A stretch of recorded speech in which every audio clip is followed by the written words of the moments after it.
Come on, Jürgen, it's past midnight here. Come on, are you gonna update me or what? Guys, can we please keep the noise down just in case Jürgen calls? What's happened, mate? Why are you in the room? It's gone pukey. Buki's gone pukey. Yes, sir. But is it somewhere serious? Do I need to clean it up right now? All over PlayStation. PlayStation. How do you puke on a PlayStation? Seriously, that's like the second time he's puked tonight, isn't it? Yes. Oh, for God's sake, he's just calling me now too. Is it really bad? Big mess. Bad. Oh, sorry, Jürgen. You have to leave a message, mate. I need to go sort this out. I need to clean up the mess. I'm so sorry, Jürgen. I'm sure he's going to just leave me in Japan anyway. Oh, how bad is it? Like, freaking pukey. Hey, it's Jürgen. First off, congratulations, J1 League champions and Yacht League Cup winners. But a season with Omiya Ardija. But we've been watching closely, and I think it's time for your next step. Leipzig needs a spark. They're struggling, is in the Bundesliga, out of the cup, underwhelming in Europe, and you're the perfect fit to turn it around. This is the top of the Red Bull pyramid. It's a huge leap from Omiya, sure, but we believe in fast-tracking talent. The Bundesliga transfer window opens tomorrow. We'll make the move official. It's time to bring your energy, vision, and momentum to Leipzig. Let's take this next step together. Hello everyone and welcome to episode number 24 of Red Bull KloppBot here on Sean Does FM. I hope you're doing well and come up day. As you're able to tell from the intro, we're on the move from the very bottom of the Red Bull pyramid here at Omiya Ardija, straight up to the top. We're going to take charge of RB Leipzig as per the KloppBot. So if we're looking forward to that, the initial stages of us getting our feet under the desk there in the Bundesliga before the start of the January transfer window in 2026 in game, then do remember to go down below, leave a thumbs up on the video, and if you're looking forward to a bit of time now in the Bundesliga with RB Leipzig, also make sure to hit that subscribe button and turn that notification bell on as well. It is greatly appreciated, but we are going to be leaving Omiya Ardija off the back of securing a J1 title in yesterday's episode. If you missed that one, I'll leave a link to it over in the top right corner. In the end, a couple of draws from our final two games were enough for us to win the title by 1 point. To be fair, the last game didn't really matter with the goal differential situation. The way it was, that win before against Gamba Osaka really put us on the verge. Thankfully, a couple of late goals in the two games off the back of that did mean we picked up the title by 1 point over Vispa Fukuoka, Consadole Sapporo and Kawasaki Frontale. They also finish inside of the Asian qualifying spots, albeit that could change for Kawasaki Frontale depending on who wins that Emperor's Cup. That's happening on New Year's Day. We won't find out because we're on our way straight off to Germany. So what we did off the back of yesterday's episode, made our way forward to the end of 2025, just before the European transfer window was about to open. And we asked the KloppBot what we should do considering the situation of the other four Red Bull clubs in FM. So we'll make our way up, starting off with Bragantino, who were down in Serie B for this past season in Brazil. And in 2026 in-game, they'll be making their way back up to the Serie A off the back of being champions there of Serie B. We'll look here, you can see they won the title by 2 points and were pretty safely going up, seeing as the top four teams go up from the Serie B. They were 9 points clear there of Athletic Goianiense and a further 5 points back to Goiás. So they were pretty safe there to make their way up to Serie A, but they do so as champions, going back up there to the top flight of Brazil. So the KloppBot was pretty happy with that, so he ruled that out as a potential destination for us. If we were going to leave Japan, then we had a look at the New York Red Bulls, who did manage to make the playoffs again in the MLS, but you can see it there, they got knocked out very early the first round of the Eastern Conference playoffs by Inter Miami. To be fair, these days, I'm not too sure if they still have Lionel Messi. They don't. I'm pretty sure he's retired quite recently in the save. They did then lose to Orlando City in the next round. That's quite fitting considering Orlando City are in the Eastern Conference Finals in real life just this past weekend. That has gone by. They made their way through to that. But Inter Miami knocked out the New York Red Bulls. And in terms of the Supporters' Shield, the overall league table, they finished about 11th. So it's a pretty solid season for the Red Bulls. And I don't think the KloppBot thinks that the MLS is going to set us up that well for European teams anyway, so I don't think he really considers the New York Red Bulls too much. They're actually overperforming a little bit compared to what their expectations have been so far in the save. Then, of course, the next step up is Red Bull Salzburg, who, of course, are halfway through the season over there in Austria. Pep Linders is still in charge, doing a much better job here than he's doing in real life in terms of the league table. they're 11 points clear on top of the table, so easily walking that Austrian Bundesliga, going back to the overall competitions for the club. They're currently sitting in 5th in the Europa League, actually doing a little bit better than RB Leipzig are, but still RB Leipzig not doing a terrible job and are through to the quarterfinals of the Austrian Cup. They did get knocked out in the third qualifying round, trying to make their way into the Champions League this season. So that really is the only disappointment so far, but doing a pretty good job over there are Salzburg. So obviously the KloppBot didn't think we had to go there and help those guys out, but RB Leipzig are definitely struggling now. You'll notice, first up, Brendan Rodgers is in charge. That's been quite recent, so if it was just a few weeks earlier that we checked in with the KloppBot, maybe this decision would have made a bit more sense. He's only been there for 26 days off the back of the sacking of Marco Rose back in late November. And if we have a look at how they're doing in competitions, you can kind of see why. As I said earlier, RB Leipzig in the Europa League, just one spot below Salzburg,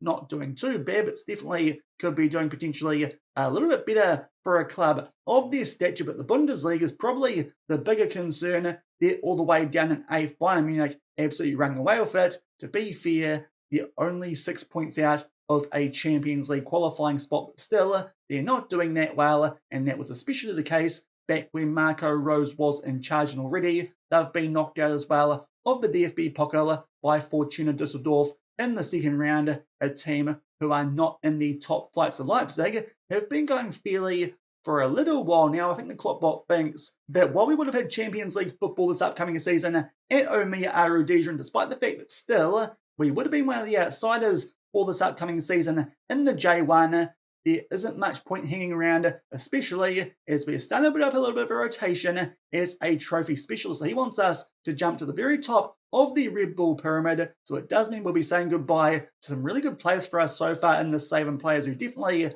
won't have enough quality to make their way over into Europe. The likes of Ivan Dimas, as we mentioned yesterday, had a brilliant season up in the J1. Our captain, 10 goals in 31 games, 7 assists as well. He really stood up when we went up to the J1, the captain who did lift that J1 trophy as well as the League Cup during the course of this past season. Our key player, Lee Hyun-ju, to be fair, we could bring back over, but again, probably not quite good enough quality for the Bundesliga, but to be fair, has previously spent some time at Bayern Munich, but I think we'll just leave all our players there at Omiya Ardija because they'll definitely need them if they want to have a hope of staying up when we're not there, especially with Champions League football kicking in September of next year. So unfortunately, our time at Omiya Ardija is coming to an end. As I said during today's episode, considering the Champions League doesn't start till September, that's not the worst thing because it would have been pretty much the same sort of stuff going on for a third season here until we got to the latter part of the season with that Champions League kicking off. Definitely would like a chance to pick it up, but the KloppBot,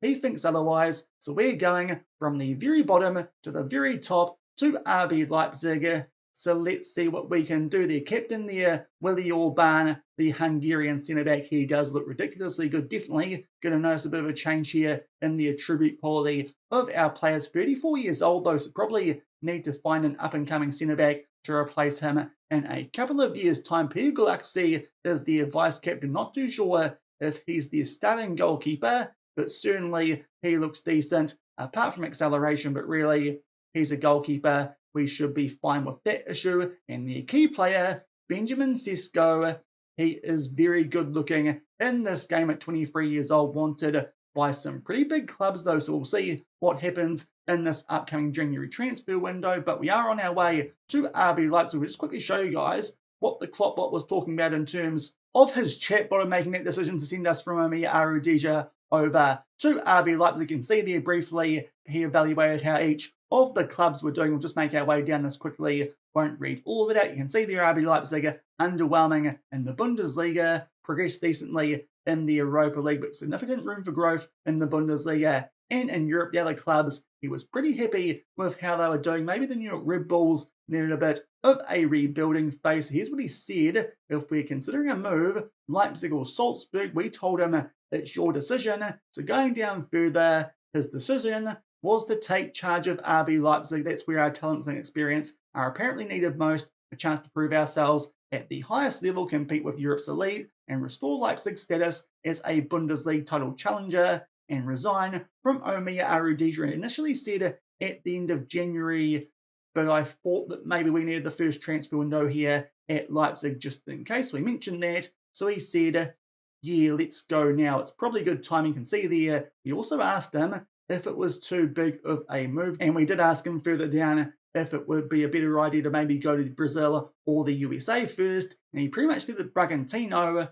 could stall our career momentum, and the MLS has too tricky a format to work out, which is a bit interesting because that was kind of the whole point, I thought, of the MLS. He said maybe it's a good place to go in the back half of our career in the save, maybe off the back of getting Leipzig to a Champions League title or something similar to that, or it could be somewhere we go if we fail spectacularly at Leipzig. So he pretty much there just skipped the Brazil and the USA as options, which is the reason that we are going straight to Leipzig. He's a bit disappointed with how they have been getting on. So we are off to Leipzig here on the 31st of December to get stuck in to that transfer window in 2026. So we'll go back there to Football Manager. It's time for us now to switch clubs and leave Omiya Ardija off the back of a J2 title, a J1 title, and a J-League Cup in the space of only 2 years. And here is the confirmation. We have been hired here by RB Leipzig in a move which is sure to spark plenty of heated debate. We have left Omiya Ardija to join Leipzig. There's some of our accomplishments there in only 2 years of this save so far. Omiya Ardija will be looking for a new manager. It'll be interesting to see who they pick because they definitely are still a bit of a dangerous team in terms of their potential to go straight back down to J2. Hopefully they spend that £13 million transfer budget well and do manage to keep themselves well and truly safe in the J1, especially without that ridiculous tactic that the KloppBot was rolling with, which worked very well, that slightly asymmetrical 4-2-3-1, which surely he'll tell us to use here at RB Leipzig as well. There you can see we go up there to a 4-star reputation club from a 2.5-star reputation club, so definitely can sign some much better players here. And yeah, we're off to the Red Bull Arena. It's a rich club, albeit their transfer budget actually less than what we had to work with at Omiya Ardija, so I feel a little bit ripped off there, especially because players in Europe probably going to cost us quite a bit more, but we'll make our way forward. They are struggling a little bit this season in the Bundesliga, down in 8th. Apparently, that's their best 11. They're also going with a 4-2-3-1, so really, that tactic we were using at Omiya Ardija, we hopefully should just be able to plug and play here at Leipzig. Apparently, their best 11 has got Van der Voort in goal, Henriks at right back, Orban and Castello at centre back, with Oosterwolde at left back, Xavier and Gertrude in defensive midfield, Nusa Baumgartner and Openda are their attacking midfield three, and behind, of course, their key player in Benjamin Sesko. So it does look like a pretty decent team, only 2 years on from when we started this save with an updated transfer database. So you think these players, a lot of them, will be in their prime right now. There you can see the club vision. To be fair, we don't care about this too much, considering that we're just listening to the KloppBot. But in terms of in-game, they expect us to record a top half finish and stay there. So to be fair, expectations in-game aren't too high. Also, though, reached the latter stages of the Europa League, but to be fair, Marco Rose did a solid job there, as did Brendan Rodgers in a couple of games that he managed. Play high tempo pressing football and play attacking football. We can definitely do that, and going forward, I'll get through that stuff off camera and also try and figure out if that best 11 might look different once we sort our tactics out here at RB Leipzig. But we have made the move from Omiya Ardija. Just checking though, in the inbox quickly, we've got an early youth intake preview. I'm pretty sure the youth intake in Europe comes through in March. It's been quite a while now since I've managed in Europe here on the channel, so someone might need to fact check me for that down in the comments. But you can see there, it's supposed to be a good intake with some pretty good defensive and attacking midfielders coming through. That could be quite useful depending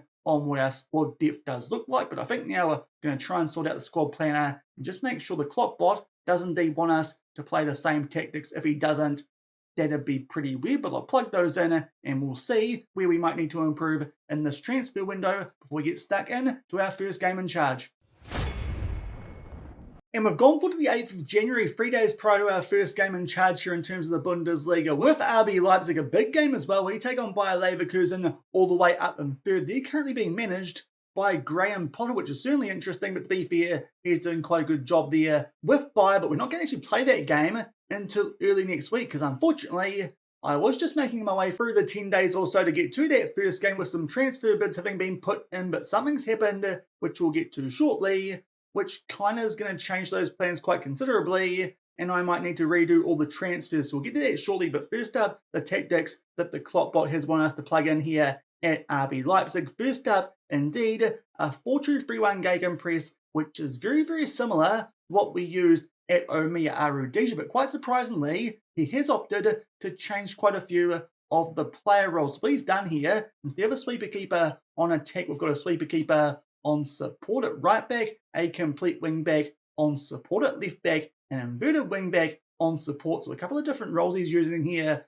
but with the same shape. In terms of the centre backs, just one ball playing defender accompanied by a central defender on cover. In midfield, instead of a defensive midfielder, we've got a balling midfielder in that holding role just in front of these centre backs, and up front, just in behind the striker, a shadow striker as well. So a couple of changes to some roles. It's a bit interesting considering how good our tactic was at Omiya Ardija that he does want to make those changes. He also initially said we should do low crosses for Benjamin Sesko, which I told him was a stupid idea because he's tall, and also that's the case as well with Yusuf Portsmouth. Unfortunately, is currently out with a virus. Hopefully might recover from that in time for our first game in charge here against Bayer Leverkusen. But considering that information, thankfully we did get him to go back to mixed crosses, because low crosses probably would have been wasting quite a few goal scoring chances with that instruction. But that's the main tactic we're going to be rolling with. The backup tactics also a little bit different though to what we were using at Omiya Ardija. We've got here a positive 4-3-3, a couple of interesting roles there we are using this time. Got 2 ball playing defenders, 2 inverted wing backs, a DM with 2 advanced playmakers in front, and the front 3 the same roles as that previous system. And in games where we might need to be a bit more defensive, we've got here a 5-2-3, 3 centre backs, 2 wing backs, box-to-box midfielder as well as a balling midfielder, and those inside forwards and advanced forward up front. So those are the tactics that we're rolling with. But hopefully that asymmetrical 4-2-3-1 will get the job done. That's pretty close to our best 11 going in to the rest of this Bundesliga season. We'll just pop over now to the squad planner so you can see what I've been cooking in terms of the squad depth, and also just figuring out where we're going to need to improve for the rest of the season, considering that we are still in Europe. We can only replace 3 players in the Europa League squads. That does mean, ideally, keep transfers at a bit of a bare minimum for this first window and go a bit crazy once we get to the end of this European season, especially because in the Bundesliga, there's pretty much no rules. So really, we can just go crazy here in terms of as many foreigners as we like. Definitely a lot different to what we had in Japan. But goalkeeper Martin van der Voort is our number 1. To be fair, I thought he'd be a little bit better there in terms of his star rating. Is wanted by a couple of big clubs, so I think that's probably an area we could look to improve in. Not right now, but maybe at the end of this 2025-26 season here in game. But he's definitely our number 1 for the remainder of the season. And behind him, the vice-captain in Galaxy. And we've also got Blaswich, albeit he's retiring at the end of the season, as well as Timo Schleck, who is a relatively promising 20-year-old. So lots of depth there. And goalkeeper right back, we've got options here as well. Benjamin Onleeks is our first choice, the 29-year-old German international with 3-star current ability and potential. Going back, the backup there is Lucas Klosterman. To be fair, he can cover a number of areas. And in behind that, Hugo Segay, who to be fair was the player that the KloppBot thought would be our number 1 when drawing up this tactic. So I think that's the reason we're going with a complete wingback. To be fair, if our worst right back option can do a decent job there, hopefully our best one can as well, but he's quite decent still at 24 years old. Our centre back options, we've got Willie Orban starting on one side, the ball playing defender, and Costello Lacaba as that central defender on cover, and he looks like quite a promising young centre back here. Does the 24-year-old from France, 6 caps there for the national teams. Hopefully he'll form a good partnership there with Orban. And behind that though, it's a little bit weak. Jonathan Norby, his homegrown club, a little bit of potential, but honestly, nothing too special just yet. And we've got Arnel Casas, who is wanted, but looks relatively average. So I'm thinking that maybe one of the areas we look to improve in our first window is an extra centre-back with a little bit more quality than those 2 backups that we do currently have. Left back's not too bad. Osterwolde is our first choice, a very good player with 4-star current ability and potential. The backups to him, again, Klosterman, but also David Lum, the 28-year-old, who looks pretty blooming good attribute-wise, but once we make our way to that inverted wingback that the KloppBot wants to use, it does get rid of quite a few of those yellow attributes, which does harm his chances of being the first choice for us there a little bit, but definitely a handy player that we can put on the bench now. Defensive midfield, we've got Lutrell Gertrude, who's actually one of our highest rated talents here at RB Leipzig, but don't get used to seeing him. He's the guy that we're stopping this video for right now because he has a release clause that's been triggered by both Real Madrid and Arsenal. We offered him a new contract. To be fair, there was going to be a 40% of next sale clause included in that with an £88 million release clause. So to be fair, selling him now for £68 million probably actually works out better for the club, and for some reason, he chose Arsenal over Real Madrid. It's currently waiting on a work permit to lose him, but it does mean that we now, instead of just paying £10 million for this window, are going to have something closer to about £80 million to work with. So that's the reason that I think we're going to stop things right now for today, so I can go figure out what we can do now with a much larger transfer budget. But we're definitely now going to have to sign an improvement in balling midfielder because Gertrude release clause triggered and we couldn't do anything about it. So he's on his way to Arsenal, unfortunately. Is Gertrude in behind him? Schlager currently out with a virus. He looks decent, but I reckon that's an area we could improve in. And also Batista Mendy, who looks okay. So we've got some depth there. Just think that maybe we might need some quality with that sale of our better players than Gertrude. Now, box-to-box midfield, another area we're a little bit weak in, truth be told. Aljif Elmas is our current first choice there, the 27-year-old from Macedonia. He'll do a decent job for us, and to be fair, we did see at Omiya Ardija, a decent player can get the job done in Ivan Dimas. So hopefully Elmas will do a decent job for the remainder of the season. Also got Alex Maliba, albeit he's away at AFCON until the start of February. So he's going to miss our first couple of games in charge here at the club. Definitely a handy backup, albeit that potential not quite as good as you would have seen in previous versions of Football Manager with him. And then behind that, got a young promising player in Nuha Jada, a 20-year-old who is homegrown club, but does look relatively average, does the Gambians. Not too sure if he's someone that we should rely on too much long-term. Going up to right wing, we're pretty okay here. Louis Apenda is a pretty darn good-looking right winger. Come striker, can also do a job at left wing. Can the Belgian international is wanted by someone? Let's see if it's a big club or not. Sort of, it's Aston Villa. Hopefully we can keep him here for the remainder of the season at least. And behind him, quite a promising one here in Antonio Nusa. I think that was a hot prospect back on the squad info page. He'll do a job off the bench. And also Yusuf Poulsen can do a job at right wing if needed. But to be fair, he's a pretty like-for-like replacement for someone like Benjamin Sesko if he's not firing. So hopefully we can get a tune out of him for the rest of the season before maybe replacing him going into our first full season in charge here at RB Leipzig. Central attacking midfield, we definitely need someone here. I feel like Christoph Baumgartner is a good first choice option playing that shadow striker role. He looks pretty decent, does the Austrian international, but unfortunately the guy in behind him, Asano Drago, is currently our first choice left winger. So those are a couple of other areas we definitely need to improve in before we get underway here with RB Leipzig, if we can at the very least in the early stages of our time here. But Drago will be our first choice left winger for the early stages of our time here. He's certainly not natural there, but should be able to do a decent job and does have some pretty good potential as well. So hopefully he'll be someone that we can rely on until we find someone to play that left wing role. Might even be able to spend the extra money on a good left winger that we get for Gertrude. And going to striker, not too bad here, obviously. Benjamin Sesko is ridiculously good. Hopefully we can hold on to him, unlike Gertrude. He does have a release clause, but thankfully also is about to sign a contract extension. So I think we should be able to hold on to Sesko for the remainder of the season. Poulsen, a decent backup, and currently Andre Silva is second choice, both at left wing and up front. Not quite as tall as players like Sesko or Poulsen's. Are currently leaning towards using him as a left winger, but certainly a handy striker, but probably someone at the end of the season we'll look to move on for someone a little bit younger. So that's what things look like here currently at RB Leipzig. Going to need to improve, I think, at left wing, central attacking midfielder and centre back. But now, obviously, with Gertrude leaving,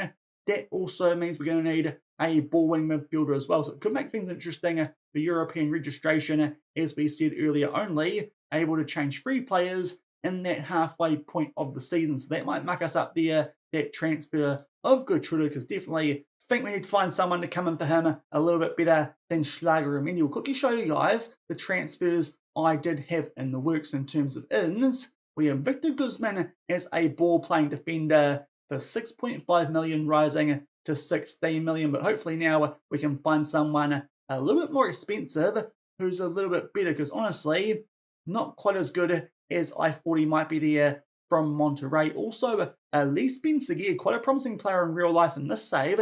He's at CF Montreal. This might be a player that we still look to sign for a fee of 6.75 million to sit in behind Baumgartner as that backup shadow striker, because he's quite decent and does have a fair bit of potential. So for that fee, I actually quite like that deal. Maybe we stick with him. Another option, someone like Oscar Glock at RB Salzburg, but the price difference there is about 30 million. So maybe we'll be better sticking with Ben-Seguir, but we'll see what the KloppBot has to say about that one. And left wing currently looking to sign Diego Rossi as our first choice from over at the Columbus Crew in the MLS, but that star rating is a bit concerning, and he's 28 years old. So that's probably another area we can now splash out on a bit more with that extra money coming in with the Gertrude sale. But as I said, we'll probably see now what the KloppBot wants us to do with that extra money that we are going to get, which will bump up our transfer budget from the 17 million, which I bumped it up to off the back of adjusting our wage budget. That should go up to above 80 million. So definitely that changed my transfer plans. I think I'll deal with that over the weekend, and we'll come back at the start of next week and get stuck into things here at RB Leipzig with a pretty big clash in the Bundesliga by Leverkusen. And off the back of that, we take on Wolfsburg, who are also just above us on the table as well. But I think that will do it for today's episode. A little bit of a weird one, lots of admin, but of course, I wasn't expecting a move to Leipzig. I thought maybe we'd go to the MLS or Brazil. We've gone straight into the deep end at RB Leipzig. But if you're looking forward to what's coming up here in the save at the second club, the big dogs in RB Leipzig in the Bundesliga, then do remember to go down below, leave a thumbs up on the video, and if you haven't done so already and are enjoying the series here on the channel, also make sure to hit that subscribe button and turn that notification bell on as well. As I said, start of next week we'll come back, play our first couple of games in charge properly here at RB Leipzig. You'll see there, did pick up a win in a friendly, so hopefully that's a good sign of what's to come in the Bundesliga. But hopefully we can start things off picking up some wins over Bayer Leverkusen and Wolfsburg at the start of next week. So until then, thank you very much for watching, keep on keeping on, and I'll see you then. Cheers.